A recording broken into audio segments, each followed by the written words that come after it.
Hoy es el Día Internacional de la Mujer, pero ¿por qué hoy, un 8 de marzo? ¿Sabías que no es por lo que todos creemos? Y volviendo a hoy, ¿cuáles son los reclamos que pedimos alrededor del mundo?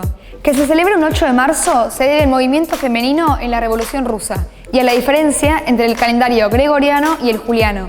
Quizás escuchaste que esta fecha se declaró en base a un hecho súper violento que pasó en Estados Unidos. Un grupo de mujeres en una fábrica textil estaba haciendo huelga para exigir mejores condiciones laborales. El dueño de la fábrica, al no querer que ellas se manifestaran, las encerró a sus empleadas y las prendió fuego. Como consecuencia, años después, el 8 de marzo se conmemora la lucha de las mujeres por sus derechos. Pero esto es un mito, ese incendio nunca existió. Pero sí se basa en una serie de hechos reales que marcaron la lucha de las mujeres por mejores condiciones laborales e igualdad de derechos. Por esa fecha sí hubo varias protestas y huelgas de mujeres en Estados Unidos, especialmente en la industria textil. Las mujeres trabajaban más de 10 horas en condiciones muy malas, ganaban muy poco y menos que los hombres. Paralelamente, en los sectores más altos de la sociedad, las mujeres exigían derechos civiles, políticos y sociales. Sus principales reclamos eran el derecho al voto y la participación en la vida política.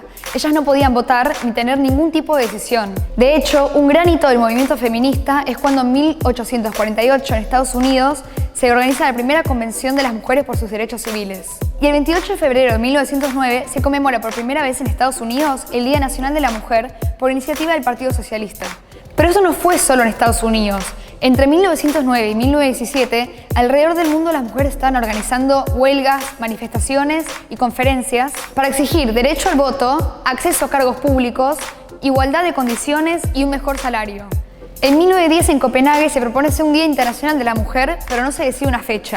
En 1911, siguiendo la propuesta del año anterior, se empieza a conmemorar el Día de la Mujer el 19 de marzo en varias ciudades de Europa. En 1913, a partir de que se veía venir la Primera Guerra Mundial, comienzan a aparecer en Europa movimientos en pos de la paz. El movimiento feminista se suma a estos reclamos y comienza a manifestarse en las diferentes fechas de las primeras semanas de marzo.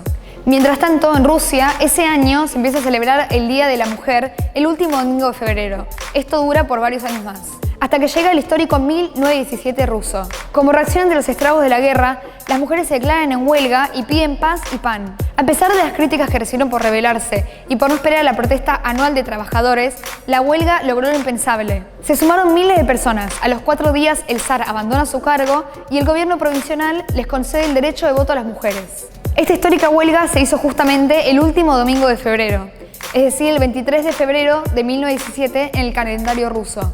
Este día, trasladado al calendario del resto del mundo, es el 8 de marzo, fecha que queda para el resto de la historia. Finalmente, en 1975, las Naciones Unidas celebran por primera vez el 8 de marzo como el Día Internacional de la Mujer. Volviendo al mito fundacional del incendio de las trabajadoras, habíamos dicho que se basaba en hechos reales conectados con el movimiento feminista.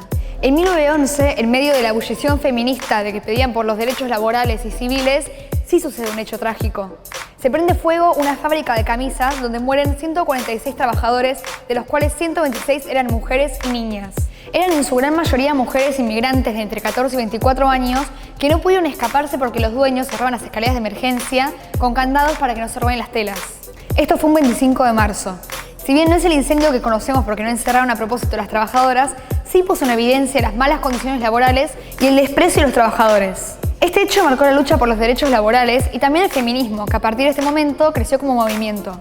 Como vimos, fueron varias las fechas clave del movimiento femenino, pero el 8 de marzo en sí se lo debemos a la huelga, a las trabajadoras rusas y a la discordancia entre los calendarios. Pero más allá del día en sí, conmemoramos a todas las mujeres que alrededor del mundo lucharon por nuestros derechos, por la igualdad y el reconocimiento. Sus avances fueron claves y muy importantes, pero sabemos que nos queda mucho todavía por recorrer.